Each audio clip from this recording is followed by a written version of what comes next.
এই শোনো না গো, আমাদের চ্যানেলটি সাবস্ক্রাইব করে পাশে থাকা বেল আইকনটি বাজিয়ে দিবেন। আর হ্যাঁ, অবশ্যই গল্পটি শুনে লাইক, কমেন্ট, শেয়ার করতে ভুলবেন না কিন্তু। ধন্যবাদ সবাইকে। এবং মা হলো গৃহিণী। আমরা মধ্যবিত্ত হলেও আমাদের পরিবার মহান আল্লাহর রহমতে অনেক সুখী। আমার বাবা মা আমার সাথে অনেক ফ্রি। বাবার বদলির কারণে নতুন এক শহরে এসেছি, তাই এইখানকার একটি ভার্সিটিতে ভর্তি হয়েছি। আজ আমার প্রথম ক্লাস, তাই একটু আগে ভার্সিটির জন্য রওনা দিয়েছি। ভার্সিটি আমাদের বাসা থেকে বেশি দূরে না, যেমন ধরেন হেঁটে আসলে 10 থেকে 15 মিনিট লাগে, তাই হেঁটেই আসছি। ভার্সিটির সামনে চলে আসলাম। আজ প্রথম দিন, তাই ক্যাম্পাসটা ভালো করে দেখছি। হঠাৎ চোখ গেল একটু দূরে। ক্যাম্পাসের সব ছাত্রছাত্রী এক জায়গায় জড়ো হয়েছে। ব্যাপার কি দেখার জন্য এগিয়ে গেলাম।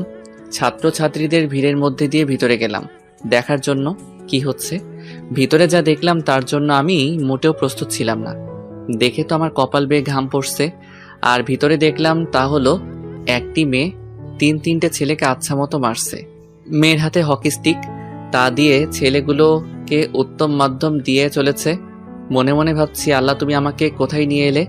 ভার্সিটির প্রথম দিনই মারামারি দেখছি, তাও আবার একজন মেয়ে মারছে 3টি ছেলেকে। আমি তো ভয়ে শেষ, তাই তাড়াতাড়ি করে সেখান থেকে চলে আসলাম। চলে গেলাম ভার্সিটির প্রধানের কাছে। রুমের বাইরে থেকে সালাম দিলাম। আসসালামু আলাইকুম স্যার, আসতে পারি? ওয়ালাইকুম সালাম। ভিতরে আসো। কেমন আছেন স্যার? আলহামদুলিল্লাহ ভালো। তুমি কেমন আছো? আর তোমাকে তো এই ভার্সিটিতে এর আগে কখনো দেখিনি। আলহামদুলিল্লাহ ভালো স্যার। আমি হলাম রাজু, নতুন ভর্তি হয়েছি অনার্স ফাইনাল ইয়ারে। ও, তুমি রাজু? তোমার সম্পর্কে অনেক কিছু শুনেছি। আর তোমার আব্বুর সাথে গতকাল কথা হয়েছে। মনোযোগ দিয়ে পড়াশোনা করো, আর কোনো সমস্যা হলে আমাকে বলবে। ধন্যবাদ স্যার। এখন ক্লাসে যাও, কিছুক্ষণের মধ্যে এই ক্লাস শুরু হবে। আমি তোমার ক্লাস টিচারকে বলে দিব যেন তোমাকে সবার সাথে পরিচয় করিয়ে দেয়। স্যার ক্লাসরুম তো চিনি না, যদি বলে দিতেন। নতুন ভবনের 3য় তলায়, 2য় রুমটি। ধন্যবাদ স্যার, এখন আসি। আসার সময় ভেবেছিলাম ক্যাম্পাসের গন্ডগোল সম্পর্কে স্যারকে বলবো, পরে আবার ভাবলাম আজই আমার এই ভার্সিটিতে প্রথম দিন, আর আজই যদি স্যারের কাছে বিচার দেই তাহলে বিষয়টা ভালো দেখায় না। তাই স্যারের কাছ থেকে বিদায় নিয়ে চলে আসলাম ঠিকানা মতো। ক্লাসরুমে এসে ভাবছি কোথায় বসবো। দেখলাম একটি ছেলে একা বসে আছে। দেখে মনে হচ্ছে ছেলেটি সোজা সাজা হবে, তাই গিয়ে ছেলেটার পাশে বসলাম। হ্যালো, আমি রাজু। হ্যালো, আমি নাইম। তোমাকে দেখে নতুন মনে হচ্ছে। গতকালই ভর্তি হলাম, আর আজ ক্লাস করতে আসলাম। ও, তাহলে আজ থেকে আমরা ফ্রেন্ড। ওকে, আজ থেকে আমরা ফ্রেন্ড। নাইমের সাথে কথা বলে বুঝতে পারলাম নাইম খুবই মিশুক, যার জন্য অল্প সময়ের মধ্যে আমরা বন্ধু হয়ে গেলাম। কিছুক্ষণ পর ঘন্টা পড়ল, সব ছেলেমেয়েরা ক্লাসে আসতে লাগলো। হঠাৎ আমার চোখ দরজার কাছে আটকে রইল, কারণ ক্যাম্পাসে যে মেয়েটা ছেলেগুলোকে মারছিল ওই মেয়েটা ক্লাসে প্রবেশ করলো। সাথে তার বান্ধবীরাও আছে। সবাই মেয়েগুলোকে সাইড দিচ্ছে ভিতরে আসার জন্য। মেয়েগুলো ক্লাসের লাস্ট বেঞ্চে গিয়ে বসলো। কিছুক্ষণ পর ক্লাসে স্যার আসলো। সবাই দাঁড়িয়ে স্যারকে সালাম দিলাম। স্যার সালামের জবাব দিয়ে সবাইকে বসতে বলল। রাজু নামে আজ নতুন কে এসেছে? আসসালামু আলাইকুম স্যার, আমি রাজু। এদিকে আসো। জি স্যার, আসছি। এ হলো রাজু, তোমাদের নতুন বন্ধু, খুবই মেধাবী স্টুডেন্ট। হ্যালো। হ্যালো। যাও, নিজের জায়গায় গিয়ে বসো। চলে আসলাম নিজের জায়গায়। এক এক করে 3টি ক্লাস শেষ করলাম। তারপর টিফিন পিরিয়ড দেওয়া হলো। আমি আর নাইম গিয়ে ক্যান্টিনে বসলাম। দেখলাম গুন্নি মেয়েগুলো বসে আড্ডা দিচ্ছে। কি খাবি বল? দুজন এতক্ষণে বেস্ট ফ্রেন্ডের মতো হয়ে গিয়েছি, তাই এখন দুজন দুজনকে তুই করেই বলি। তোর যা খেতে ইচ্ছা অর্ডার কর, আজ আমি বিল দিব যা, তবে আগামীকাল কিন্তু তোর দিতে হবে। নাইম খাবার অর্ডার করলো। আমরা দুজনে মিলে খেয়ে বিল দিয়ে চলে আসলাম বাকি ক্লাসগুলো করতে। যথাক্রমে বাকি ক্লাসগুলো শেষ করলাম। ক্লাস শেষে রুম থেকে বেরিয়ে আসলাম আমি আর নাইম। দুজন ক্যাম্পাসে হাঁটছি। হঠাৎ কিসের সাথে যেন আমার পা আটকে গেল। আমি নিজেকে না সামলাতে পেরে পড়ে গেলাম। পরে অনুভব করলাম আমি মাটিতে পড়িনি, কারো উপরে পড়েছি। হঠাৎ কারো চিৎকার শুনতে পেলাম। আমি যার উপরে পড়েছি সে চেঁচিয়ে উঠল। গলার আওয়াজ শুনে বুঝলাম এটা মেয়ে। আমি তো সঙ্গে সঙ্গে উঠে দাঁড়ালাম। আমার সাথে সাথে মেয়েটি উঠে দাঁড়ালো।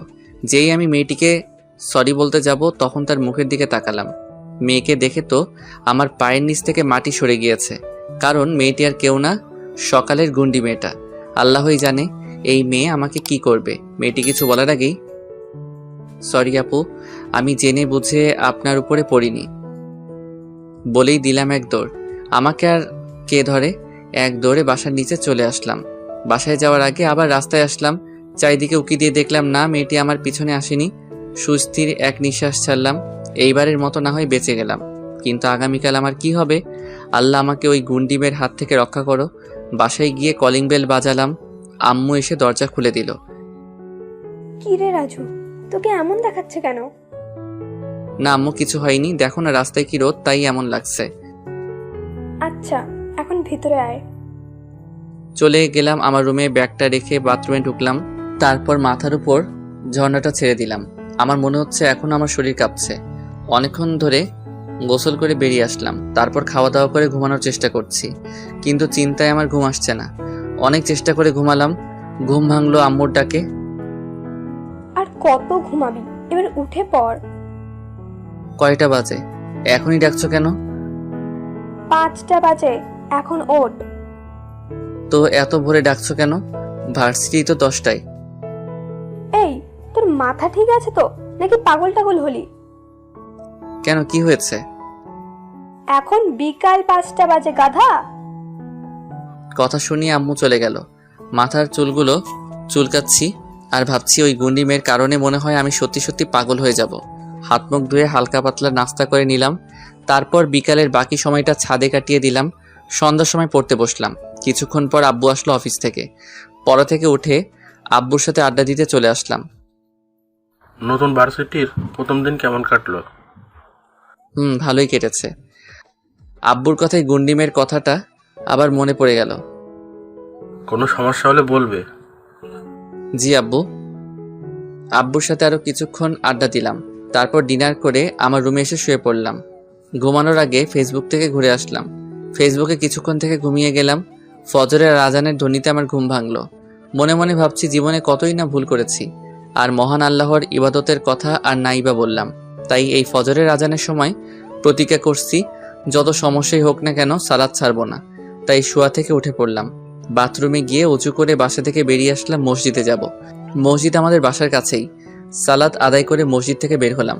আজকের ভোরটা আমার কাছে অন্যরকম লাগছে। আপনারাও ফজরের সালাত শেষে রাস্তায় বের হয়ে দেখবেন ভোরটা আপনার জীবনের সেরা সময়। রাস্তায় বেরিয়ে কিছুক্ষণ হেঁটে বাসায় চলে আসলাম। ভার্সিটির এখনও অনেক সময় বাকি, তাই আবার ঘুমিয়ে গেলাম। আর ঘুম ভাঙলো আম্মুর ডাকে। ঘুম থেকে উঠে নাস্তা করলাম। এখন ভার্সিটি যাওয়ার হয়ে গিয়েছে। আমি তো ভয় এখনই ঘেমে একাকার। নতুন ভর্তি হয়েছি, মিসও করা যাবে না। শত চিন্তার অবসান ঘটিয়ে রেডি হলাম ভার্সিটির জন্য। আম্মুকে বলে চলে আসলাম। ভার্সিটির সামনে এসে দেখি গন্ডি মেয়েটা ও তার বান্ধবীরা ভার্সিটির গেটের সামনে বাইকে বসে আছে। ভাবছি বাসায় কি ফিরে যাব নাকি অমনি মনে হয় আমাকে দেখে ফেলেছে। ওই এদিকে আয়। গুন্ডি মেয়ে আমাকে ডাকছে তার কাছে যাওয়ার জন্য। এখন আমার চোখে ভাসছে গতকাল কিভাবে একসাথে 3টা ছেলেকে মারছিল, আর আমি তো একা। আল্লাহ তোমার এই মাসুম বান্দাকে এবারের মতো বাঁচিয়ে দিও। কথাগুলো মনে মনে ভাবছিলাম। ওই তোর কানে কথা যায় না? আমি তোকে ডেকেছি, এদিকে আয়। আমি কাপা কাপা পায়ে হেঁটে ওদের সামনে এসে দাঁড়ালাম। আমি প্রচুর ঘামছি আর পা তো কেঁপেই যাচ্ছে। এই বুঝি আমাকে মেরে ফেললো। আমাকে ডাকছিলেন আপু? তো এখানে আর কে আছে বে? এই তোকে কথা বলতে বলেছি, ওর সাথে আমি বোঝাপড়া করব। এ কথা শুনে আমার তো করুণ অবস্থা। আপু আমি কিছু করিনি, প্লিজ আমাকে মাফ করে দেন। তোর নাম রাজু, গতকালই নতুন এসেছিস। জি।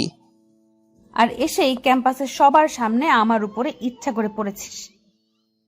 বিশ্বাস করেন আপু, আমি ইচ্ছা করে আপনার উপরে পড়িনি। চুপ, একটা কথাও বলবি না। তা জানিস আমি কে? ওই কথা বলছিস না কেন? আপনি না বললেন কথা না বলতে? মুখে মুখে কথা বলিস, তোকে তো আজ। কথাটা বলেই আমার গালে থাপ্পড় দিবে যাবে, আর আমি আমার চোখ জোড়া বন্ধ করে ফেললাম। ভাবছি কেন যে ভার্সিটিতে ভর্তি হয়েছি আল্লাহ জানে। অনেকক্ষণ হলো চোখ বন্ধ করে আছি, কিন্তু এখনো আমার গালে কিছু লাগেনি। দেখার জন্য আস্তে আস্তে চোখগুলো খুললাম। তাকিয়ে দেখি গুন্ডি মেয়েগুলো হাসছে। তাদের হাসি দেখে আমি বোকার মতো দাঁড়িয়ে আছি। ওরা সবাই হেসেই যাচ্ছে আমার দুরবস্থা দেখে। এই, তোদের আমি হাসতে বলেছি? চুপ কর সবাই। নতুন নতুন এসেছিস তাই তোকে আজ মাফ করে দিলাম। ধন্যবাদ আপু। তবে একটা শর্ত আছে। কি শর্ত? তোকে আমি যা বলবো তাই করতে হবে। জি আপু, করব। জীবন বাঁচানো ফরজ, তাই বললাম। ওই, আমি তোর কোন জন্মের আপু লাগি রে? কখন থেকে শুধু আপু আপু করছিস? সরি আপু, মানে সরি। আজ থেকে আমার নাম ধরে ডাকবি। আমি তো আপনার নাম জানি না। কি, তুই আমার নাম জানোস না? তার আগে আমার উপরে এসে পড়েছিস? বললাম তো, আমি জেনে বুঝে পড়িনি। গতকালকের জন্য আবারও সরি বলছি। বুঝলাম। আমার নাম আসমা, সাদিয়া উম্মে আসমা। তোর নাম বলতে হবে না, আমি জানি। জি, আর আপনার নামটাও অনেক সুন্দর। ওই বাম মারছিস? না না, সত্যি বলছি। তবে নামটা একটু পুরনো মনে হলো। এটা আমার দাদির নাম ছিল, তাই বাবা ভালোবেসে আমাকে এই নামটা দিচ্ছে। ও, শোন, এখন সোজা ক্লাসে যাবি আর ডানে বামে তাকাবি না। জি। গুড, এখন যা। ওদের কাছ থেকে চলে আসলাম। আল্লাহর কাছে অনেক শুকরিয়া আমাকে এবারের মতো বাঁচিয়ে দেওয়ার জন্য। আমি আর ওদের ধারে কাছেও যাব না। কি গুন্ডি মেয়ে ভাবা যায়। তবে যাই বলেন, দেখতে কিন্তু পুরো দুধে আলতা সুন্দরী। তার সৌন্দর্যের সাথে নামটা মিল আছে আসমা, কিন্তু চলাফেরার সাথে কিছুই মিল নেই। কথাগুলো ভাবতে ভাবতে ক্লাসে চলে আসলাম। এসে দেখি নাইমও এসে পড়েছে। আমি গিয়ে নাইমের পাশে বসলাম। বন্ধু, তুই তো দেখি বেঁচে গেলি। বন্ধু, আল্লাহর রহমতে এবারের মতো বেঁচে গেলাম। তবে আসমা কিন্তু কাউকে ছাড়ে না। ভার্সিটিতে যদি কোনো ছেলে মেয়েদের ডিস্টার্ব করে তাহলে আসমা তাদের উত্তম মাধ্যম দেয়। আর তুই কিনা ওই আসমার উপরে গিয়ে পড়লি। তাই নাকি? যাই হোক, এই মেয়ের ধারে কাছে আর যাব না। তাই ভালো, কারণ আসমার বাবা হলো এই শহরের সবচেয়ে পাওয়ারফুল লোক। বড় বড় মন্ত্রী মিনিস্টাররা ওনার কথায় উঠে বসে। আর আসমা হলো তার একমাত্র মেয়ে, তাই আসমার এই ভার্সিটিতে এত পাওয়ার। বুঝলাম। তবে আসমা কোনো ভালো ছেলে মেয়েদের সাথে ঝামেলা করে না। যারা ছাত্রছাত্রীদের সাথে খারাপ কাজ করতে চায় তাদের আসমা নিজের মতো করে শাস্তি দেয়। গতকাল যে 3 জন ছেলেকে মেরেছে ওরা মেয়েদের ডিস্টার্ব করতো। বুঝলাম। আসমা হলো ভালো গুন্ডি। হাহাহা। কিছুক্ষণ পর ঘন্টা পড়ল। সব ছাত্রছাত্রীরা ক্লাসে আসলো, সাথে আসমা এবং তার বান্ধবীরাও আসলো। যাওয়ার সময় আমার দিকে তাকিয়েছিল। আসমার তাকানো দেখে আমি অন্যদিকে মুখ ফিরিয়ে নিলাম। বলা তো যায় না, আবার কি করে বসে। আসমা গিয়ে ওদের জায়গায় গিয়ে বসলো। তারপর ক্লাস শুরু হলো। এক এক করে 3টে ক্লাস শেষ করলাম। লক্ষ্য করে দেখলাম আসমা একটা ক্লাসও মন দিয়ে করেনি। টিফিন পিরিয়ডে সবাই বাইরে চলে গেল, কিন্তু আমি আর নাইম এখনো যাইনি। চল ক্যান্টিনে যাই, আজ আমি তোকে খাওয়াবো। না ভাই, তুই যা, আমি আজ কিছু খাবো না। কেন, কি হয়েছে? আমার ভালো লাগছে না, তুই গিয়ে খেয়ে আয়। ওকে, তাই থাক, আমি যাই। আমি ক্যান্টিনে যাইনি, কারণ এমন সময় আসমা এবং তার বান্ধবীরা ক্যান্টিনে আড্ডা দেয়। আমাকে দেখে আবার কি শুরু করে আল্লাহ জানে। একবার বেঁচে গিয়েছি, আর রিস্ক নিতে চাই না। টিফিন পিরিয়ড শেষে আবার ক্লাস শুরু হলো। যথাক্রমে বাকি ক্লাসগুলো শেষ করলাম। ক্লাস শেষে নাইম আর আমি বাইরে আসলাম। আজ আর ক্যাম্পাসে দাঁড়ালাম না। আবার কি ভুল করে বসি, আর আসমার হাতে মাইর একটাও মিস হবে না। তাড়াতাড়ি করে চলে আসছি। গেটের কাছে আসতেই পিছন থেকে কে যেন ডাকছে। তাকিয়ে দেখি আসমা ডাকছে আমাকে। আমি তো ভয় শেষ। আবার কি করে বসলাম।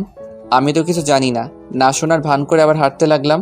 ওই রাজু, আর এক পা সামনে গেলে তোর হাত পা ভেঙে দিব। আসমার কথা শুনে আমি সেখানেই থমকে দাঁড়ালাম। আল্লাহই জানে আমার সাথে এখন কি করে। আসমা এবং তার বান্ধবীরা আমার কাছে আসলো। ওই, তুই আমার কথা শুনতে পাস না? আপনি আমাকে ডাকছিলেন নাকি? তুই আমার সাথে ফাজলামি করিস? তোর সাহস তো কম না। আমি আসলেই। নীলা আর সাইমা, তোরা বাসায় চলে যা। আর নাইম, তুইও যা, আমি আর রাজু পরে আসছি। কোথায় যাবি দুজনে?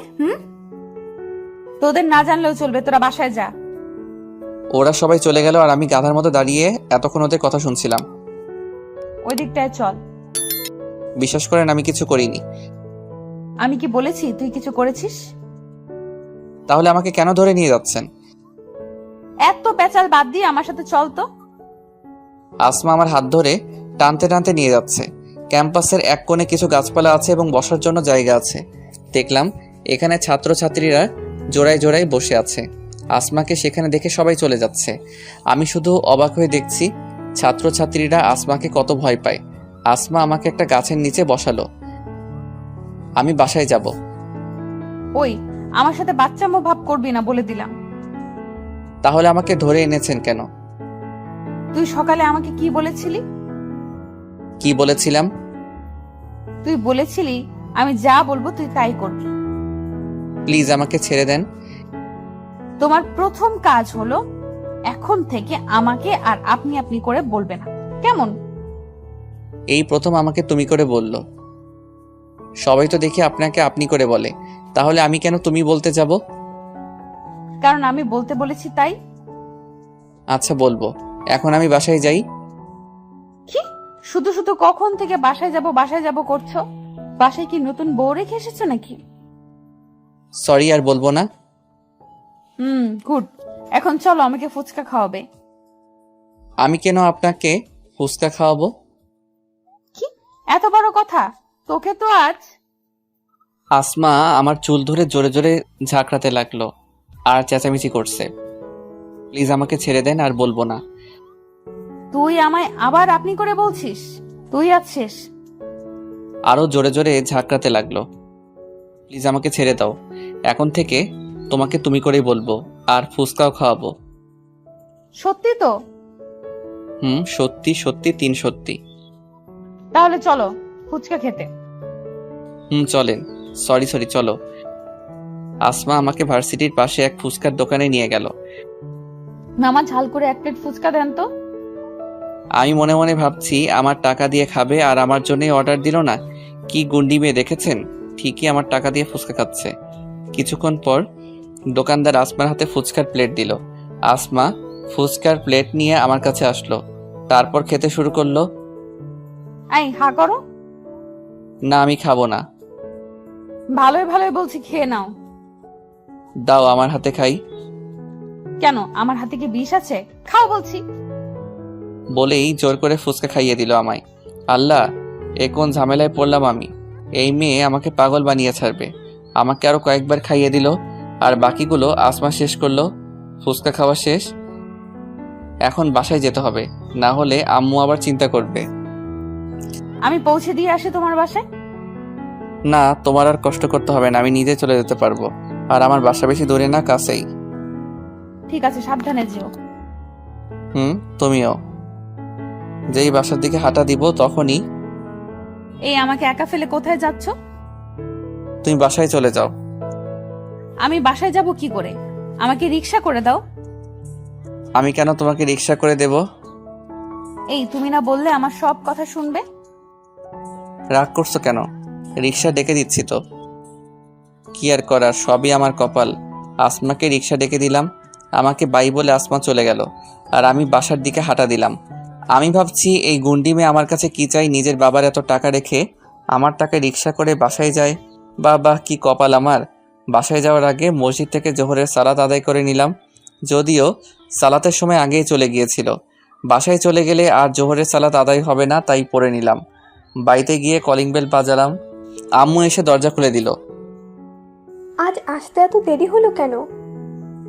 তেমন কিছু না আম্মু, ভার্সিটিতে কিছু কাজ ছিল তাই দেরি হয়ে গেছে। মিথ্যা বললাম, না হলে আমার 12টা বাজিয়ে ছাড়বে। যা ফ্রেশ হয়ে আয়, আমি খাবার বাড়ছি। যাচ্ছি। রুমে এসে ব্যাগটা রেখে গোসল করতে চলে গেলাম। গোসল করে এসে খাওয়া দাওয়া করলাম। মোবাইলে বিকাল 4:45 অ্যালার্ম দিয়ে দিলাম, যেন আসরের সময় ঘুম থেকে উঠে পড়ি। তারপর দিলাম এক ঘুম ভাঙলো অ্যালার্মের শব্দে। ঘুম থেকে উঠে বাসা থেকে উজু করে মসজিদে চলে গেল। সালাত আদায় করা শেষে ভাবলাম এলাকায় নতুন, কিন্তু এখনও এলাকাটি ঘুরে দেখা হয়নি। যেই ভাবা সেই কাজ। নাইমকে ফোন দিলাম। আসসালামু আলাইকুম, কই তুই এখন? বাসায় কেন? 5 মিনিটের মধ্যে আমাদের ভার্সিটি গেটের সামনে আয়। কেন, কি হয়েছে? এত প্রশ্ন করছিস কেন? আসতে বলছি, আয়। আচ্ছা তুই দাঁড়া, আমি আসছি। প্রায় 15 থেকে 20 মিনিট পর নাইম আসলো। কেন ডাকলি বল। এলাকায় নতুন এসেছি, তাই আজ সব কিছু ঘুরে দেখব, আর আমি কিছুই চিনি না, তাই তোকে ডাকলাম। এই কথা তো ফোনেও বলতে পারতি, তাহলে এত দৌড়ে আসতে হতো না। এমনিতেই 20 মিনিট লাগছে, এখন চল। দুজনে মিলে পুরো এলাকা ঘুরে ঘুরে দেখলাম। আমাদের ভার্সিটি কিছুটা দূরেই দেখলাম সুন্দর একটি পার্ক আছে। ভালোই হলো, মাঝে মাঝে আসা যাবে। ঘোরাঘুরি শেষ করে মাগরিবের সালাত আদায় করে বাসায় চলে আসলাম। বাসায় আর কোনো কাজ নেই, তাই একটু পড়তে বসলাম। কিছুক্ষণ পর আব্বু আসলে পড়া থেকে উঠে পড়ি। এশার সালাত আদায় করে এসে আব্বুর সাথে আড্ডায় বসলাম। বেশ কিছুক্ষণ আড্ডা দিয়ে ডিনার করে আমার রুমে চলে আসলাম। ঘুমানোর আগে ফেসবুক থেকে ঘুরে আসাটা আমার নিত্যদিনের কাজ, তাই ফেসবুক থেকে ঘুরে আসলাম। তারপর ঘুমিয়ে গেলাম। আজানের মধুর স্বরে আমার ঘুম ভাঙলো। অজু করে সালাত আদায় করতে চলে গেলাম মসজিদে। সালাত শেষে কিছুক্ষণ হাঁটাহাঁটি করে বাসায় চলে আসলাম এবং আবার ঘুমিয়ে গেলাম। আম্মুর ডাকে ঘুম ভাঙলো। ফ্রেশ হয়ে নাস্তা করলাম। নাস্তা শেষে ভার্সিটির জন্য রেডি হলাম। আম্মুর কাছে বিদায় নিয়ে ভার্সিটিতে চলে আসলাম। ভার্সিটির সামনে এসে দেখি আসমা এবং তার বান্ধবীরা বাইকে দাঁড়িয়ে আছে। আসমার সামনে 4-5টা ছেলে কান ধরে উঠবস করছে। মনে হয় ছেলেগুলোর কপাল আজ খারাপ, যার জন্য আসমার সামনে পড়ছে। আমাকে দেখলে আবার কি করবে কে জানে, তাই আসমার চোখের আড়ালে আস্তে আস্তে ক্যাম্পাসে চলে যাওয়াই হলো এখন আমার কাজ। কিন্তু আমারও কপাল খারাপ, আসমা আমাকে দেখে ফেলেছে। এই রাজু, এদিকে আসো। আমি আসমার কথা না শোনার ভান করে হাঁটতে লাগলাম। দেখো রাজু, সবসময় ফাজলামি ভালো লাগে না। এদিকে আসতে বললাম, তাড়াতাড়ি আসো। ও সরি, তুমি ডাকছিলে? এখন বলো, কিছু বলবে? আমার থেকে এড়িয়ে এড়িয়ে থাকো কেন? কই, এই যে তুমি ডাকলে আর আমি চলে আসলাম। বুঝি বুঝি। কেমন আছো? এতক্ষণ ভালোই ছিলাম। মানে আমি ভালোই আছি। তুমি কেমন আছো? ভালো আছি। এদের এই অবস্থা কেন? আর বলো না, শয়তানগুলোর কত বড় সাহস ভার্সিটির মেয়েদের ডিস্টার্ব করে। একটাকেও ছাড়বো না। ও, ভালো করেছো। ওই থামবি না? উদ্বোস করতে থাক, থামলেই আবার প্রথম থেকে করতে হবে। এইবারের মতো আমাদের মাফ করে দেন। জীবনে আর কখনো মেয়েদের ডিস্টার্ব করব না। চুপচাপ কাজ চালিয়ে যা, একদম কথা বলবি না। ভাইয়া, ভাবিকে বলেন না এবারের মতো মাফ করে দিতে। আমি তো ছেলেদের কথা শুনে রীতিমতো অবাক। ছেলেগুলো বলে কি? আসমা আমার দিকে কেমন করে যেন তাকিয়ে আছে। নীলা আর সাইমাও আমার দিকে তাকিয়ে আছে। ওই, তোদের মাথা খারাপ হয়েছে? কি সব আবল তাবল কথা বলছিস? তোদের শাস্তি আরো বেড়ে গেল। এখন থেকে একপাশে উঠবস করবি। সরি ভাই, বুঝতে পারি নাই। প্লিজ মাফ করে দেন। যা, তোদের মাফ করে দিলাম, তবে আর যেন কখনো মেয়েদের ডিস্টার্ব করতে না দেখি। তাহলে কি করব বুঝতেই পারছিস। জি, আর কখনো মেয়েদের ডিস্টার্ব করব না। কি বলছো? ওদের মাফ করে দিচ্ছ কেন? শুনোনি কি সব উল্টাপাল্টা কথা বলছিল? ওই, এখনো দাঁড়িয়ে আছিস কেন? তোদের যেতে বলছি না? আসমার কথা শুনে ছেলেগুলো চলে গেল। ছেলেগুলোকে যেতে দিলে কেন? যেতে দিয়েছি, বেশ করেছি। এখন ক্লাসে চলো তো। আমাকে আর কথা না বলতে দিয়ে ক্লাসে নিয়ে গেল। আসমা এবং তার বান্ধবীরা তাদের জায়গায় গিয়ে বসলো। ক্লাসে গিয়ে দেখি এখনো নাইম আসে নাই, তাই নাইমকে ফোন দিলাম। হ্যালো, কোথায় তুই? বন্ধু, আমি আজ আসতে পারবো না, একটা কাজে আটকে গিয়েছি। তুই ক্লাস কর। আচ্ছা। ফোন কেটে দিলাম। একা একা বসে আছি, ভালো লাগছে না। কিছুক্ষণ পর আমার কাঁধে কেউ হাত রাখলো। তাকিয়ে দেখি আমাদেরই ক্লাসের এক মেয়ে। হ্যালো, আমি লিজা, আপনার পাশে বসতে পারি? হ্যালো, আমি রাজু। কিন্তু আমাকে পুরো কথা বলতে না দিয়ে মেয়েটা আমার পাশে বসে পড়ল। আজ আপনার বন্ধু আসেনি? না, কি আর করব, লিজার সাথে বসে থাকলাম। আমাদের কথার মাঝে আসমা এসে উপস্থিত হলো। এই মেয়ে, এখান থেকে উঠে অন্য কোথাও গিয়ে বস। কেন, এখানে বসলে সমস্যা কি? ভালোই ভালোই বলছি, এখান থেকে সরে যা। তুই ভালো করে জানিস আমি কি করতে পারি। আসমার ভয়ে লিজা অন্য জায়গায় গিয়ে বসলো, আর আমি এতক্ষণ দুজনের কথা শুনছিলাম। আসমা এসে আমার পাশে বসলো। অন্য মেয়েদের সাথে তো দেখি ভালোই মিষ্টি মিষ্টি কথা বলতে পারিস, আমার সাথে তো এইভাবে কথা বলিস না। কি বলছো এসব? তুই আমার সাথে কথা বলবি না। আরে রাগ করছো কেন? বললাম না কথা না বলতে। আমি আর আসমার সাথে কোনো কথা বললাম না। রাগ করলে করুক, তাতে আমার কি? আর এখানে রাগ করার কি আছে তা বুঝলাম না। কিছুক্ষণ পর ক্লাস শুরু হলো। আসমা মন খারাপ করে আমার পাশেই বসে ক্লাস করছে। ক্লাসের অনেকেই আমাদের দুজনকে একসাথে বসে দেখে অবাক হয়েছে। আসমা বারবার আমার দিকে আর চোখে তাকাচ্ছে, কথা বলছি না দেখে। একে করে টিফিন পিরিয়ড পর্যন্ত ক্লাসগুলো শেষ হলো। এর মধ্যে আসমার সাথে একবারও কথা হয়নি। প্রায় সবাই ক্লাস থেকে চলে গেছে। আমি আর আসমা এখনো বসে আছি। আমার চুপ থাকা দেখে আসমাই প্রথম কথা বলল। এই আমার ক্ষুধা লেগেছে, চলো ক্যান্টিন থেকে কিছু খেয়ে আসি। এই কথা বলছো না কেন? এমনি। দেখো, তুমি আমার সাথে রাগ করতে পারো না। আমাদের দুজনের মাঝে শুধু আমি রাগ করব, আর তুমি আমার রাগ ভাঙাবে। আমি তোমার রাগ কেন ভাঙাতে যাব? আমি বলেছি তাই। এখন চলো ক্যান্টিনে যাব। জোর করে আমাকে ক্যান্টিনে নিয়ে আসে। বলো কি খাবে? আমার ক্ষুধা নেই, তুমি খাও। তোমার না ক্ষুধা লেগেছে? এই, আমার সাথে এত ভাব দেখাবি না বলে দিলাম। ভালোই ভালোই বলছি, কি খাবি তাড়াতাড়ি বল। যা, বেশি ভাব দেখাতে গিয়ে আবার ফেঁসে গেলাম। ভেবেছিলাম কথায় কথায় আমার সাথে রাগ দেখায়, এবার আমি কথা বলে দেখি কি হয়। কিন্তু আমার কপাল খারাপ, এবারও আমার দোষ। তোমার যা ভালো লাগে তাই অর্ডার করো। আগে ওনার মাথা ঠান্ডা করি, বলা তো যায় না কখন কি করে বসে। এই তো গুড। এখন থেকে আমার পছন্দই হলো তোমার পছন্দ। ওকে? ওকে ওকে। আমার বয়ে গেছে এই গুন্ডির মতো কথা মতো চলতে। আমাদের কথার মাঝে আসমার বান্ধবীরাও আসলো। আসমা সবার জন্য খাবার অর্ডার করলো। কিছুক্ষণের মধ্যেই খাবার দিয়ে গেল। সবাই খাচ্ছে, তবে আমার কিছুটা লজ্জা লজ্জা লাগছে 3টি মেয়ের সাথে বসে খেতে। আমার অবস্থা মনে হয় আসমা বুঝেছে।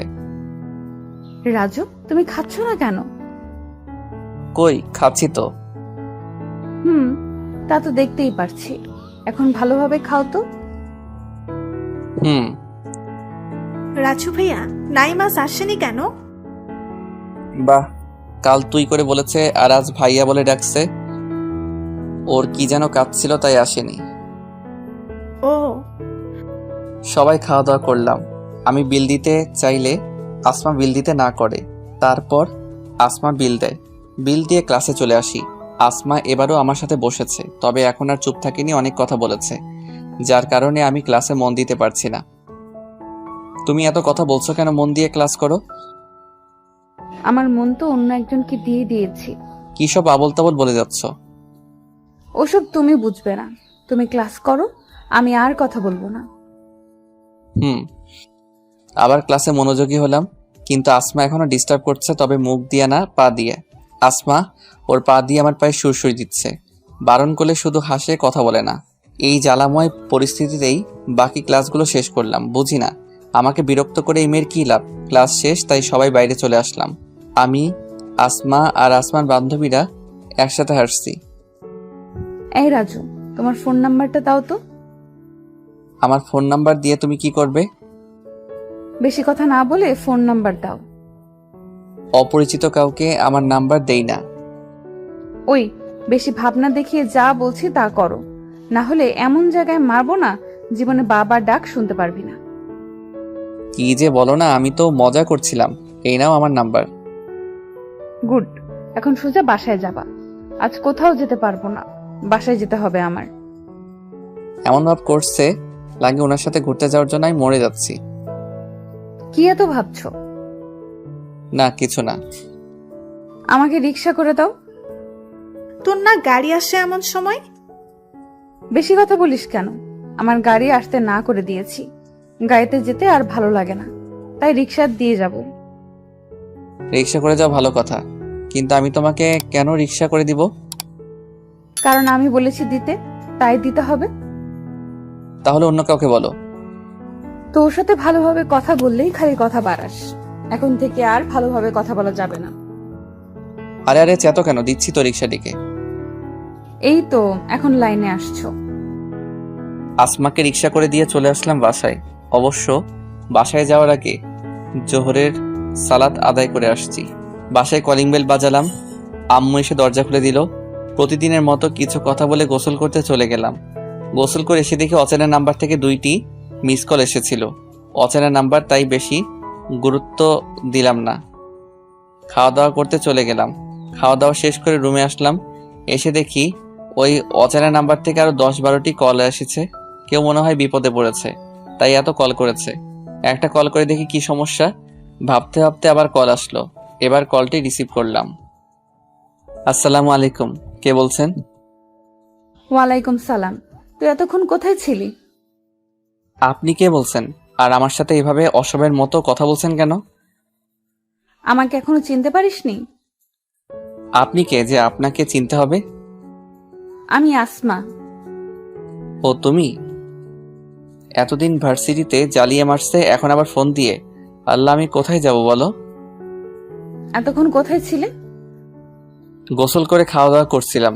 আর আমি অচেনা ফোন কল রিসিভ করি না। ও ভালো, আমি তো আর অচেনা না। আমারটা রিসিভ করেছো, ভালো কথা। এখন থেকে আর কোনো অচেনা নাম্বার থেকে কল আসলে রিসিভ করবে না, ওকে? আমি জানি। তুমি খাওয়া দাওয়া করনি? না, তোমার জন্য অপেক্ষা করছিলাম। আমার জন্য অপেক্ষা করতে যাবে কেন? আমি তো খাওয়া দাওয়া শেষ করে আসলাম। এখন গিয়ে তুমিও খাওয়া দাওয়া করো। যাচ্ছি তো, আর একটু কথা বলে নেই। আর এখন আর কথা বলবো না, আমি এখন ঘুমাবো। তুমি গিয়ে খাওয়া দাওয়া করো। যাচ্ছি, বাই। আমিও ঘুমিয়ে গেলাম। ঘুম ভাঙলো আসরের নামাজ শুনে। ঘুম থেকে উঠে ওযু করে সালাত আদায় করতে চলে গেলাম মসজিদে। সালাত শেষে রাস্তায় হাঁটছি, অমনি আসমা আবার ফোন করলো। আসসালামু আলাইকুম। ওয়ালাইকুম সালাম। কি করো? রাস্তায় হাঁটছি কেন? এমনি জিজ্ঞেস করলাম। ঘুম থেকে উঠলে কখন? এই তো কিছুক্ষণ আগে। ও, এই তুমি তো এই শহরে নতুন, চলো কোথাও থেকে ঘুরে আসি। না, আমি নাইমের সাথে সবকিছু ঘুরে দেখেছি। তাহলে এমনি চলো ঘুরে আসি। আজ যাওয়া যাবে না, আমার কিছু কাজ আছে। ও বাই, পরে আবার কথা হবে। আসমাকে আর কিছু বলতে না দিয়ে ফোন কেটে দিলাম। তারপর এলাকায় ঘোরাঘুরি করে মাগরিবের সালাত আদায় করে বাসায় চলে আসলাম। আজ আর পড়তে বসিনি, বেশি ভালো লাগছিল না। বাসায় টিভি দেখে সময় পার করছি। তারপর এশার সালাত আদায় করে এসে দেখি আব্বু অফিস থেকে ফিরেছে। আব্বুর সাথে কিছুক্ষণ আড্ডা দিয়ে ডিনার করে আমার রুমে চলে আসলাম। শুয়ে শুয়ে ফেসবুক চালাচ্ছি, এমন সময় আসমা আবারও ফোন দিল। কথা বলার ইচ্ছা না থাকা সত্ত্বেও কথা বলতে হয়, না হলে ভার্সিটিতে গেলে কি করবে আল্লাহ জানে আর আসমা জানে, তাই ফোন ধরলাম। হ্যালো। হ্যালো। কি করো? শুয়ে আছি, তুমি? সেম। খাওয়া দাওয়া করেছো? তুমি খাওয়া দাওয়া করেছো? খেয়েছি।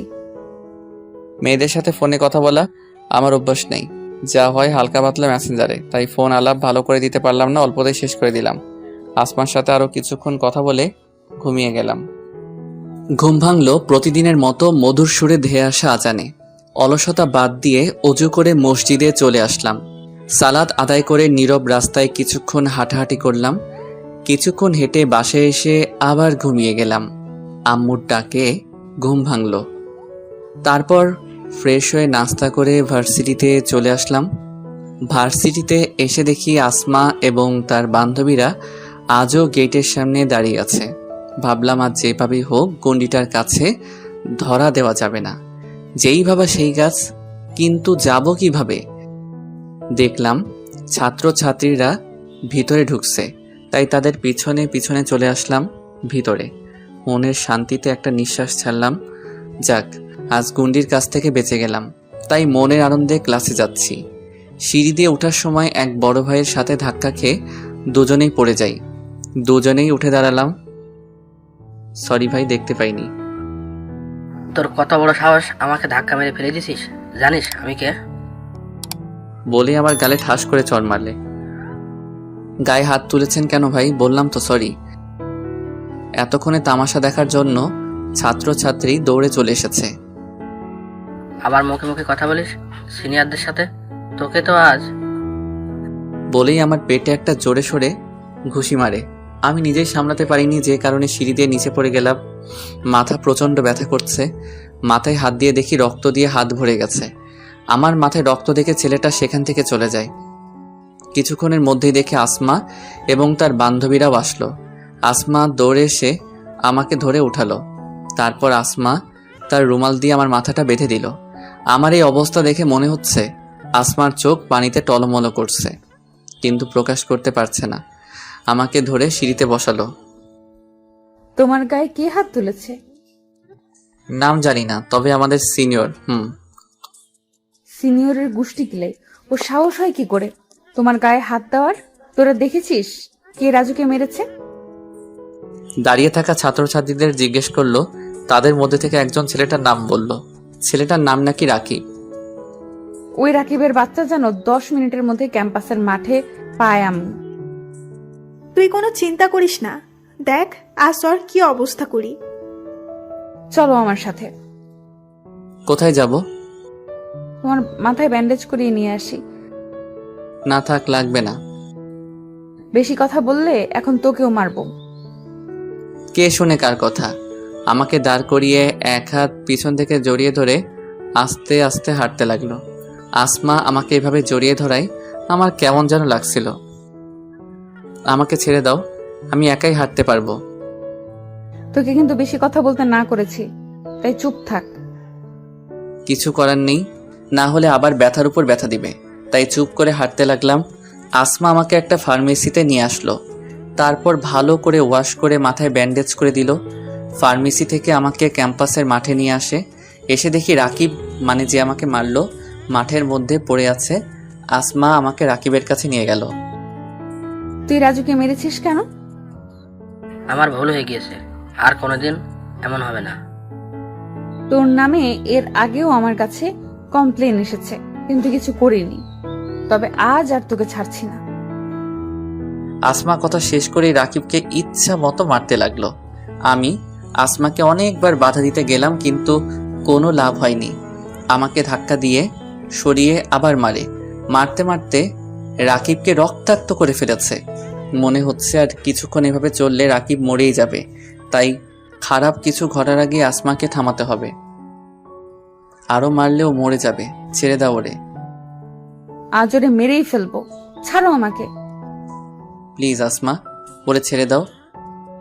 দেখ, তুই যারে মেরেছিস সেই তোরে বাঁচালো, না হলে আজ তোকেই মেরে ফেলতাম। তারপর 2-3 জন ছেলেকে দিয়ে রাকিবকে হাসপাতালে পাঠিয়ে দেয়। রাকিবকে মারার সময় আসমা পাগলের মতো হয়ে গিয়েছিল। আসমার চেহারা পুরো লাল হয়ে গিয়েছে রাগে। আজ আর ক্লাস করতে হবে না, চলো তোমায় বাসায় দিয়ে আসি। তোমাকে অনেক ক্লান্ত মনে হচ্ছে, তুমি তোমার বাসায় চলে যাও, আমি একাই বাসায় যেতে পারবো। তুমি না সব সময় বেশি বুঝো। আমি বলেছি আমায় বাসায় নিয়ে যাব, তো নিয়েই যাব, কথা শেষ। আচ্ছা চলো। বেচারি এমনি আমার জন্য অনেক কষ্ট করেছে, তাই আর কথা বাড়ালাম না। একটা রিক্সা করে চলে আসলাম। আসার সময় আসমা আমার একটা হাত জড়িয়ে ধরেছিল, এমনভাবে ধরেছিল মনে হচ্ছে আমাকে ছাড়লেই পালিয়ে যাব। আমি বারবার বলছি আমি এখন সুস্থ আছি, কিন্তু কে শুনে কার কথা? উনি আমার হাত ধরেই রাখবে। বাসার নিচে এসে রিক্সা থেকে নামলাম। আসমাই রিক্সা ভাড়া দিল, দিয়ে আবার আমার হাত ধরেছে। বাসার কলিং বেল বাজালাম, আম্মু এসে দরজা খুলে দিল। কি হয়েছে তোর? মাথায় ব্যান্ডেজ করা কেন? এ কিছু না, সিঁড়ি দিয়ে উঠতে গিয়ে পড়ে গিয়েছিলাম। তুই মিথ্যে কথা বলছিস, বল কি হয়েছে তোর? আমার কিছু হয়নি, আগে ভিতরে আসতে দাও। আম্মু এখন আসমাকে লক্ষ্য করেনি। আসমা আমার পিছনে দাঁড়িয়ে আছে। আয় ভিতরে আয়। এই মেয়ে কে রে রাজু? ওর নাম আসমা, আমার বন্ধু হয়। মাথায় ব্যথা পেয়েছি তাই বাসা পর্যন্ত এগিয়ে দিতে এসেছে। আসসালামু আলাইকুম আন্টি। ওয়ালাইকুম আসসালাম। আসো মা, ভিতরে আসো। দুজনে গিয়ে সোফায় বসলাম আর আম্মু চলে গেল রান্না করে। রাজু, তোমার রুম কোনটা? আসো দেখিয়ে নিয়ে আসি। হুম, এটা হলো আমার রুম। তোমার রুমটা তো অনেক সুন্দর করে সাজানো। ধন্যবাদ। আমি একটু হাত মুখ ধুবো? এই যে বাথরুম, তুমি গিয়ে হাত মুখ ধুয়ে আসো। আসমা চলে গেল হাত মুখ ধুতে। আমি বিছানায় বসে আছি। কিছুক্ষণ পর আসমা বেরিয়ে আসলো। এখন অনেকটা ভালো লাগছে। আসমাকে নিয়ে আবার বসার রুমে আসলাম। দেখি আম্মু শরবত আর নাস্তা নিয়ে বসে আছে। আমরা দুজনে গিয়ে বসলাম। আসমা মনে হয় কিছুটা লজ্জা পাচ্ছে, যা আসমার ক্যারেক্টারের সাথে যায় না। আসমা কিছু খাচ্ছে না দেখে আম্মু বলল, কি হলো মা, তুমি খাচ্ছ না কেন? আমি তো তোমার মায়েরই মতো, লজ্জা পাচ্ছ কেন? খাও। জি। আমরা নাস্তা খাচ্ছি আর কথা বলছি। নাস্তা খাওয়া শেষে, এই নাও তোমার ওষুধগুলো, এখন খেয়ে নাও। ধন্যবাদ তোমাকে আসমা, আমাকে এত হেল্প করার জন্য। দেখেছেন আন্টি, আপনার ছেলে কিন্তু আমাকে ধন্যবাদ দিয়ে ছোট করছে। আমরা না বন্ধু, আর বন্ধুদের মাঝে সরি, ধন্যবাদ এসব শব্দ ব্যবহার হয় না। বুঝেছি। তুমি ঘরে ডিমও বোঝো নাই। কিছু বললে? কই না তো। আমার মনে হলো তুমি কিছু বললে। বাদ দাও তো আন্টি, আমি এখন আসি। এই কেমন কথা মা, এখনই আসলে আর এখনই চলে যাবে? তা হয় না, তুমি দুপুরের খাওয়া দাওয়া করে তারপর যাবে। না আন্টি, বাসায় চিন্তা করবে। কিচ্ছু হবে না, তুমি থাকো তো। আম্মু যখন বলেছে দুপুরে আমাদের সাথে খাওয়া দাওয়া করতে, তারপর না হয় যাও। আর তুমি তো প্রতিদিন আমাদের বাসায় আসো না, এই প্রথম আসলে। ওকে, থাকবো আমি। আমার চোখের দিকে তাকিয়ে একটা মিষ্টি হাসি দিয়ে, এই তো ভালো মেয়ের মতো কথা। তোমরা বসে কথা বলো, আমি রান্নাঘরে যাচ্ছি। তোমাকে এখন দেখে মনে হচ্ছে কিছুই বোঝো না, কিন্তু কিছুক্ষণ আগে একটাকে মেরে হাসপাতালে পাঠিয়ে দিয়েছো। আজ তোমার কারণে ওরে ছেড়ে দিলাম, না হলে মেরেই ফেলতাম। কেন? আবার বলছো কেন? ওর সাহস কি করে হয় তোমার গায়ে হাত তোলার? তোমার গায়ে শুধু আমি হাত দিতে পারবো, আর কেউ না। তুমি আমাকে মারবে কেন? আমার কথা না শুনলে তো মারবই। এসব কথা বাদ দাও তো, অন্য কিছু বলো। আমাদের মতো মধ্যবিত্ত পরিবারে প্রথম এসেছো, তাই না? একটা চট দিব। আমার কিন্তু তোমার পরিবারটা অনেক পছন্দ হয়েছে। তাই বুঝি? প্রথমে তোমাকে পছন্দ হয়েছিল, কিন্তু এখন তোমার আম্মুকে বেশি পছন্দ হয়েছে। আসলে আমি পরিবারের একমাত্র সন্তান, তাই হয়তো আব্বু আম্মু আমার। তা তোমার আম্মুকে দেখেই বোঝা যাচ্ছে। আম্মু এরকমই। তুমি রুমে গিয়ে রেস্ট নাও, আমি আন্টির কাছে যাই। আম্মুর কাছে গিয়ে কি করবে? তুমি কি রান্না করতে পারো? রান্না করতে পারি না বলেই তো যাব, আন্টির কাছ থেকে কিছু শিখে নেই। তোমার অবশ্য রান্না বান্না শিখতে হবে না। তোমার আব্বু তোমাকে রাজ পরিবারে বিয়ে দিবে, সেখানে তোমার কাজ করে দেওয়ার জন্যই মানুষ রাখা হবে। ভালো হচ্ছে না কিন্তু, আর আমি ওইসব পরিবারের বিয়ে করব না।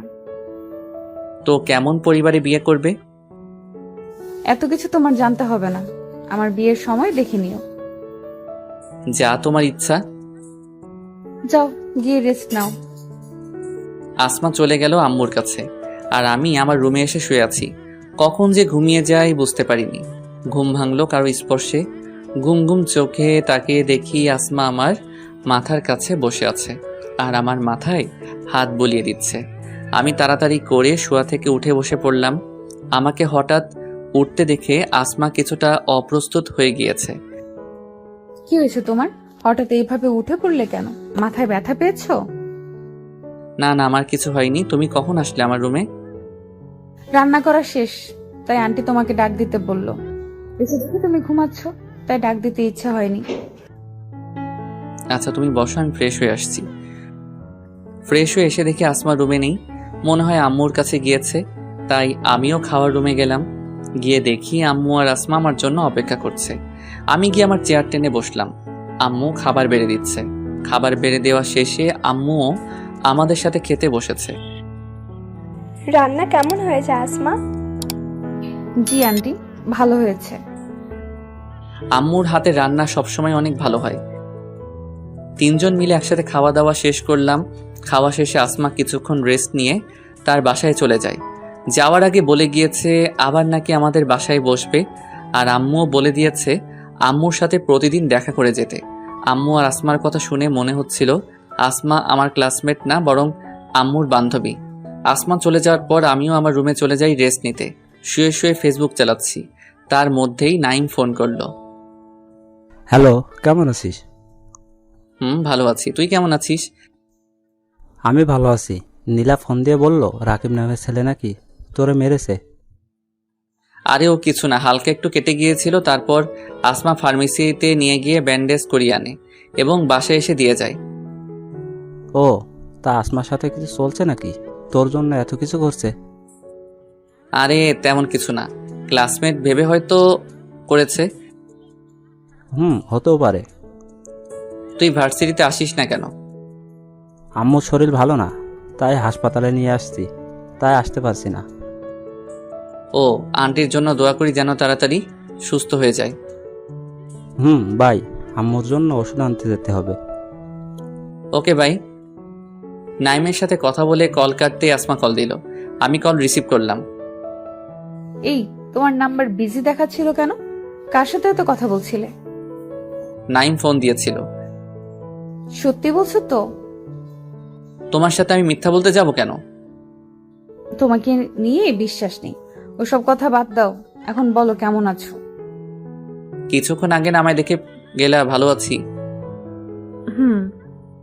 বাসায় গেলে কখন? এই তো এখনই আসলাম, আর এসেই তোমাকে ফোন করলাম। ও, আরো কিছুক্ষণ কথা বলে ফোন কেটে দেই। ভাবছি আসমা মেয়েটা আমাকে নিয়ে মনে হয় একটু বেশি চিন্তা ভাবনা করছে। কেন করছে যার উত্তর আমার কাছে নেই। দেখতে দেখতে 2 মাস হয়ে গিয়েছে এই নতুন ভার্সিটিতে ভর্তি হয়েছি, আর আমি যে ব্যথা পেয়েছিলাম তা 3-4 দিনের মধ্যেই ভালো হয়ে যায়। তবে রাকিব পুরো 13 দিন হাসপাতালে ভর্তি ছিল। কি মাইকটাই না দিল।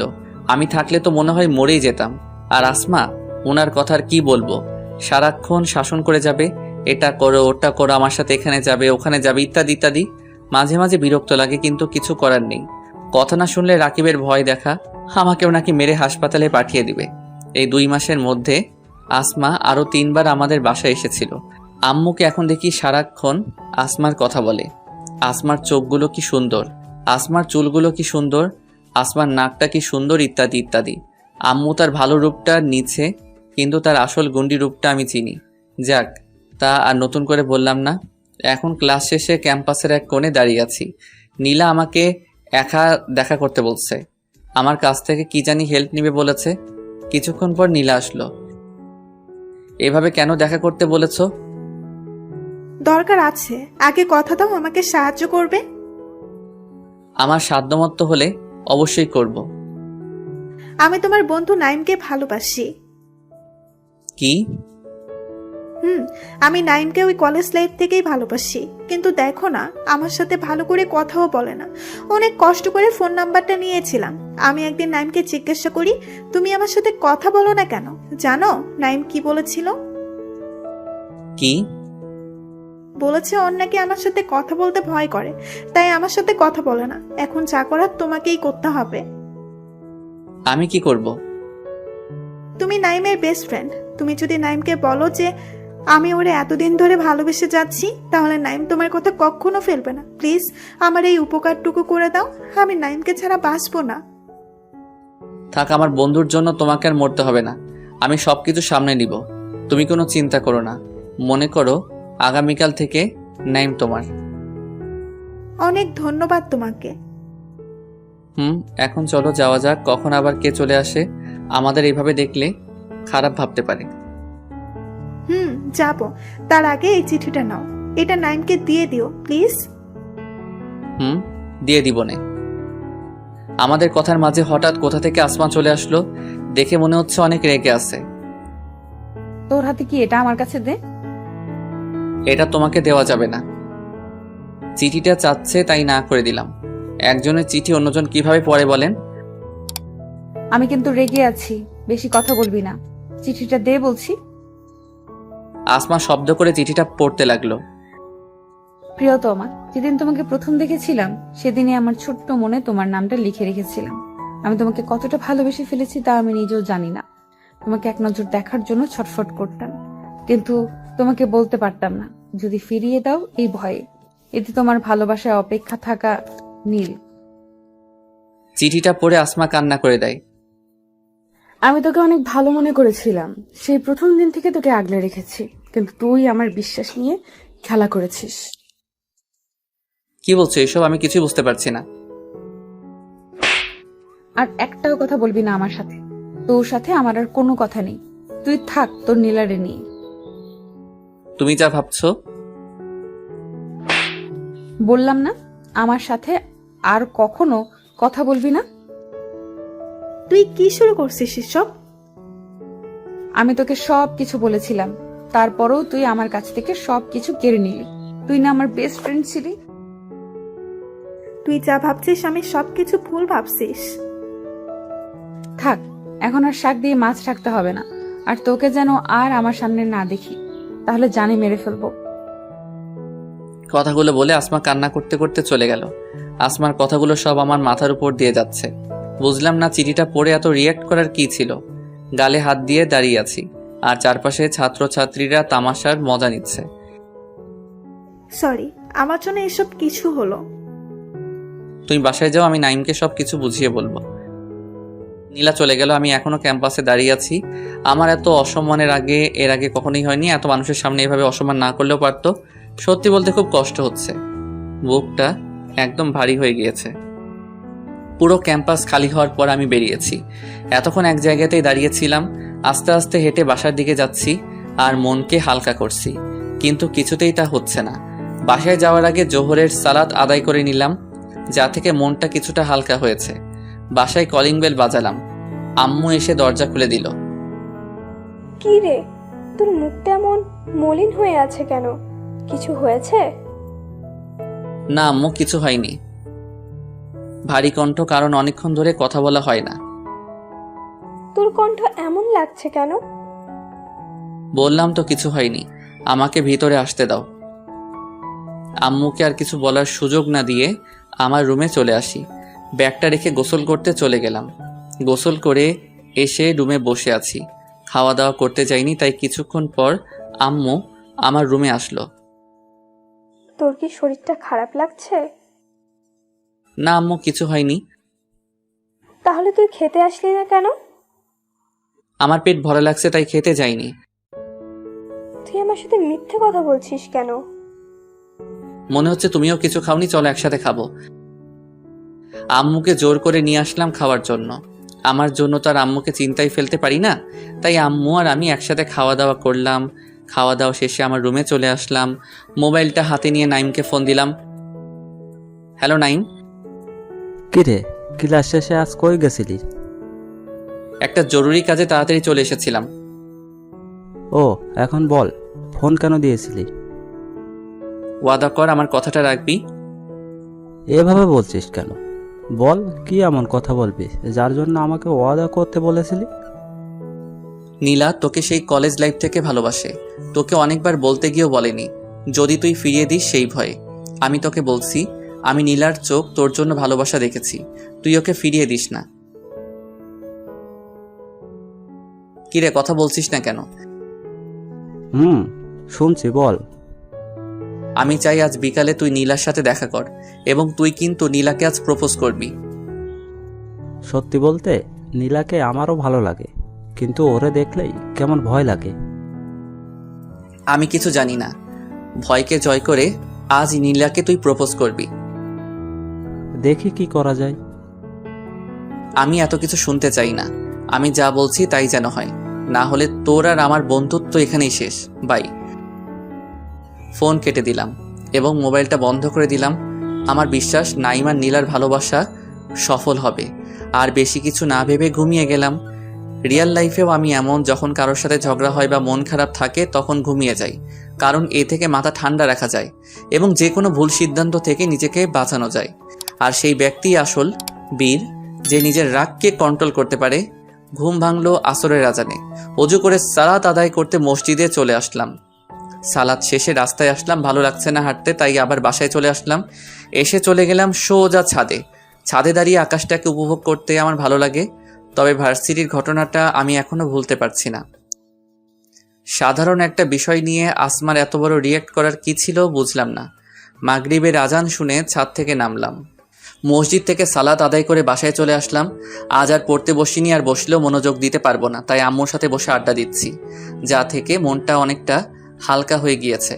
মন খারাপ থাকলে কখনো একা একা থাকবেন না, তা থেকে মন খারাপের কথাগুলো বা ঘটনাগুলো আপনার মাথায় বেশি বেশি ঘুরপাক খায়। তাই চেষ্টা করবেন আপনজনের সাথে কথা বলতে, যেমন মা, বাবা, ভাই, বোন বা বেস্ট ফ্রেন্ড ইত্যাদি ইত্যাদি। এশার সালাতের সময় হলে চলে যাই মসজিদে। সালাত শেষে বাসায় এসে দেখি আব্বু চলে এসেছে। আব্বুর সাথে কিছু কথা বলে ডিনার করে আমার রুমে চলে আসলাম। আজ আর ফেসবুকে যাওয়া যাবে না, কারণ মোবাইল বন্ধ করে রেখেছি, তাই শুয়ে পড়লাম। অনেক চেষ্টার পর এখন ঘুমালাম। জানি না প্রতিদিনের মতো আজও ঘুম ভাঙল আজানের মধুর সুরে। অলসতা বাদ দিয়ে উজু করে মসজিদে চলে আসলাম। সালাত শেষে ফাঁকা রাস্তায় হাঁটতে ভালো লাগছিল, তাই বেশ কিছুক্ষণ হাঁটাহাঁটি করে বাসায় চলে আসি। যথারীতি আবার ঘুমিয়ে গেলাম, আর ঘুম ভাঙলো আম্মুর ডাকে। কয়টা বাজে দেখেছিস? এখনো ঘুম থেকে উঠছিস না কেন? কি হয়েছে? তাড়াতাড়ি উঠ, না হলে ভার্সিটির জন্য দেরি হয়ে যাবে, পরে আবার আমার সাথে চিল্লাবি। আমাকে ঘুমাতে দাও, আর আজ ভার্সিটিতে যাব না। কেন যাবি না কেন? এমনি, তুমি এখন যাও তো। আম্মু চলে গেলে আবার ঘুমিয়ে পড়ি। তারপর যখন ঘুম ভাঙলো উঠে দেখি 11:30টার মতো বেজে গিয়েছে, তাই আর শুয়ে না থেকে ফ্রেশ হতে চলে গেলাম। ফ্রেশ হয়ে এসে নাস্তা করলাম, নাস্তা করে টিভি দেখতে লাগলাম। জোহরের সালাত আদায় করে আর বাসায় যাইনি। বাসায় থাকতে থাকতে বোরিং হয়ে গিয়েছি, তাই একটু ঘুরতে চলে গেলাম, যদিও এখন দুপুর। ঘোরাঘুরি করে বাসায় আসলাম। আসরের সালাত আদায় করে বাসায় এসে আম্মু খেতে দাও, ক্ষুধা লেগেছে। তুই বস, আমি খাবার নিয়ে আসছি। আম্মু আমাকে খাবার বেড়ে দিয়ে আমার পাশের চেয়ার টেনে বসলো। কিছু বলবে আম্মু? তোর কি কিছু হয়েছে? আমার কিছু হতে যাবে কেন? তাহলে বেলা করে ঘুম থেকে উঠছিস, বিকালে খাচ্ছিস দুপুরের খাবার, আর তোর মোবাইল বন্ধ কেন? দুপুরে ফোন দিলাম বন্ধ বলছিল। ও কিছু না, আর মোবাইলের চার্জ শেষ হয়ে গিয়েছিল, তাই বন্ধ হয়ে গিয়েছিল। আম্মু আর কিছু না বলে চলে গেল। খাওয়া দাওয়া শেষ করে রুমে গেলাম। রুমে ভালো লাগছিল না, তাই ভাবলাম গতকালের মতো ছাদে চলে যাই, ভালো লাগতে পারে। যেই ভাবা সেই কাজ, চলে আসলাম ছাদে। ছাদের এক কোণে দাঁড়িয়ে আকাশ দেখছি। হঠাৎ মনে হলো ছাদে কেউ এসেছে, ঘুরে দেখবো কে এসেছে, তার আগে পিছন থেকে জড়িয়ে ধরলো। এটা কোন ধরনের অসভ্যতামি? কে আপনি? ছাড়েন আমাকে। এখনো মুখ দেখিনি, তবে বুঝতে পারলাম এটা কোন মেয়ে। এভাবে একজন অচেনা ছেলেকে জড়িয়ে ধরতে আপনার লজ্জা করছে না? আর এখনো ছাড়ছেন না কেন? ছাড়ার জন্য তো আর ধরিনি। কণ্ঠ শুনে আর চিনতে বাকি রইল না কে এই মেয়ে। এ আর কেউ না, আসমা। কিন্তু এখানে কি করছে, আর আমাকেই বা জড়িয়ে ধরে আছে কেন? এক ঝটকায় আসমাকে নিজে থেকে ছাড়িয়ে নিলাম এবং তার দিকে ঘুরে তাকালাম। ছাড়িয়ে নিতেই আবার শক্ত করে জড়িয়ে ধরলো এবার সামনে। কি শক্তি রে বাবা, টেনেও ছাড়াতে পারছি না। ছাড়ো আমাকে। না, ছাড়বো না। আগে বলো, গতকালকের ঘটনার জন্য আমাকে মাফ করে দিয়েছো? আমি তোমাকে মাফ করার কে? তুমি তো কত মানুষকে এভাবে মারো, অপমান করো। অন্য সবাই আর তোমার মধ্যে পার্থক্য আছে। প্লিজ আমাকে মাফ করে দাও। ছাড়ো বলছি, পাশের ছাদের মানুষ দেখলে খারাপ ভাববে। আগে বলো মাফ করেছো? মাফ করেছি। না হয়নি, ভালো করে বলো। ভালো হচ্ছে না কিন্তু। তাহলে আমিও ছাড়বো না। আসমা, আমি গতকালের ঘটনায় কিছু মনে করিনি, তারপরও আমি তোমাকে মাফ করে দিচ্ছি, এখন আমাকে ছাড়ো। আসমা আমাকে ছেড়ে সামনে দাঁড়িয়ে আছে, কোনো কথা বলছে না। আসমার মুখের দিকে তাকিয়ে তো আমি অবাক, কারণ চোখগুলো লাল হয়ে আছে, মনে হচ্ছে অনেক কান্নাকাটি করেছে। মুখটা একদম শুকিয়ে আছে, মনে হয় খাওয়া দাওয়া করেনি। কেন জানি না আসমার এমন অবস্থা দেখে আমার খারাপ লাগছে, তাই আসমার উপর রাগ থাকা সত্ত্বেও জিজ্ঞেস করলাম, তোমার চেহারার এই অবস্থা কেন? তোমার জন্য। আমার জন্য? আমি আবার তোমাকে কি করলাম? উল্টো তুমি তো আমাকে সবার সামনে চড় মারলে। হ্যাঁ, তোমার জন্য তো আমার এই অবস্থা। আমাকে একবার বুঝিয়ে বলবে তুমি ঠিক কি বলতে চাচ্ছ? তুমি কি কিছুই বুঝতে পারছো না? তুমি কিছু না বললে আমি কি করে বুঝবো বলো? তুমি কি জানো গতকাল কেন তোমার সাথে খারাপ ব্যবহার করেছিলাম? না, বলো। আমি মনে করেছিলাম নীলা তোমাকে ভালোবাসে, আর ওই চিঠিটা নীলা তোমাকে দিয়েছে। আর তুমি নীলার সাথে হেসে কথা বলছিলে দেখে মনে হচ্ছিল তুমি নীলাকে একসেপ্ট করে নিয়েছো, তাই তোমার সাথে খারাপ ব্যবহার করেছিলাম। কিন্তু আজ নীলা আর নাইম এসে আমাকে সব বুঝিয়ে বলে যে ওই চিঠিটা ছিল নাইমের জন্য, আর নীলা নাইমকে ভালোবাসে। সবকিছু জানার পর আমি খুশি হব না দুঃখ পাবো ভেবে পাচ্ছিলাম না। খুশি হওয়ার কারণ হলো নীলা তোমাকে না, নাইমকে ভালোবাসে। আর দুঃখও ছিল এই কারণে যে তোমার কোনো কথা না শুনেই অমন খারাপ ব্যবহার করেছিলাম। সবটা জানার পর ভাবলাম তোমার কাছে মাফ চেয়ে নিব, কিন্তু তুমি ভার্সিটিতে গেলে না, তাই তোমাকে ফোন দিলাম, কিন্তু তোমার ফোন বন্ধ বলেছে, তাই আর না থাকতে পেরে তোমার কাছে চলে আসলাম। নীলা যদি আমাকে ভালোবাসতো তাহলে তোমার ক্ষতি কি? হ্যাঁ, আমার অনেক বড় ক্ষতি, কারণ আমি তোমাকে ভালোবাসি। কি? আসমার কথা শুনে আমার পায়ের নিচে থেকে যেন মাটি সরে যাচ্ছে। যদিও আমি ছাদে পাকার উপর দাঁড়িয়ে আছি। আসমা এসব কি বলছে? আমার মতো একটা ছেলেকে ভালোবাসে? রাজু প্লিজ আমাকে ফিরিয়ে